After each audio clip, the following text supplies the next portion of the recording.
va ouvrir cette séance exceptionnelle du conseil municipal. D'abord, nous discutons d'un certain nombre de pouvoirs. Monsieur Landais donne pouvoir à Frédéric Généchot. Dominique Maestri-Thierry donne pouvoir à Madame Catherine Blin. Caroline Violot donne pouvoir à exemple Pierre Branca. Claire Legrand donne pouvoir à Pascal Ball et Hortense de Beauchesne à Armel Péchol. Donc le conseil municipal se réunit pour élire 9 délégués suppléants pour les élections sénatoriales du 28 septembre 2014. En application de l'article L2122-17 du PGCT, je déclare la séance ouverte. Et il convient donc de désigner les membres du bureau de vote dont j'assurerai la présidence. Le secrétariat sera assuré par Laetitia Mignon. Nous sommes les conditions du quorum donc sont atteintes et je précise qu'en application de l'article 133 du code électoral, il convient de désigner comme assesseurs les 2 conseillers municipaux les plus âgés et les 2 conseillers municipaux les plus jeunes présents à l'ouverture du scrutin. Donc, monsieur le challenge, suivi prêt par monsieur Mercier, monsieur Chénichot et monsieur Bell se disputant la jouvence. Le conseil municipal est invité à procéder à l'élection des délégués suppléants en vue de l'élection des sénateurs. En application des articles L289 et R133 du code électoral, les délégués suppléants sont élus sur la même liste sans débat à la représentation proportionnelle, suivant la règle de la plus forte moyenne, sans panachage ni vote préférentiel. En cas d'élection de suffrage, le plus âgé des candidats est déclaré élu. Conformément aux articles L284 et L286 du code électoral, le conseil municipal doit élire 9 délégués suppléants parmi les électeurs de la commune. Je vous invite à présenter les listes de candidats qui doivent présenter l'alternance d'un candidat de chaque sexe. Nous avons donc 3 listes. Les Sables, la Chaume à Flévy, la Chaume, les Sables, l'avenir pour tous, et la troisième. C'est bien. Ça doit être la liste. Ah, pardon, la dernière, il y avait la liste Vivre les Sables.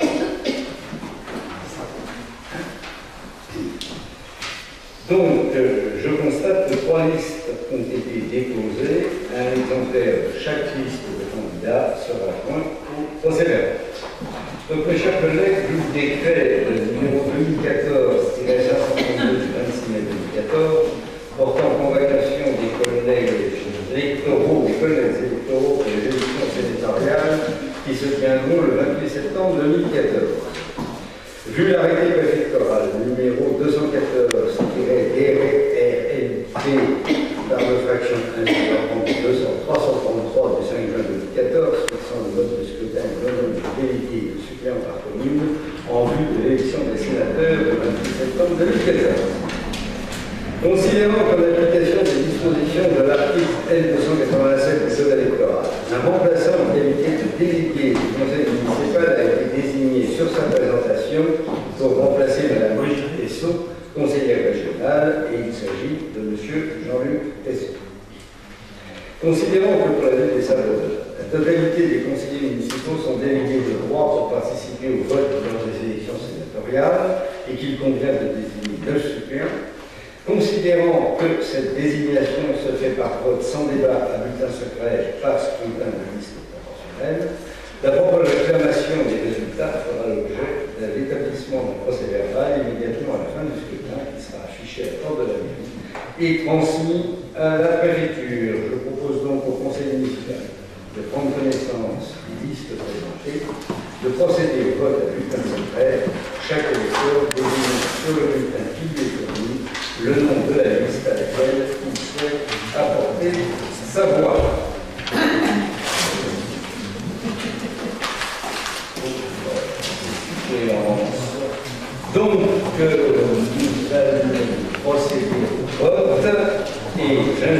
chaque conseiller municipal à voter.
Pour Alors, sur ce point, est-ce qu'il y a des oppositions, des abstentions? Eh bien, voilà, cette démarche est donc adoptée à l'unanimité. Je vous remercie infiniment pour lui, d'ailleurs, et la séance est levée.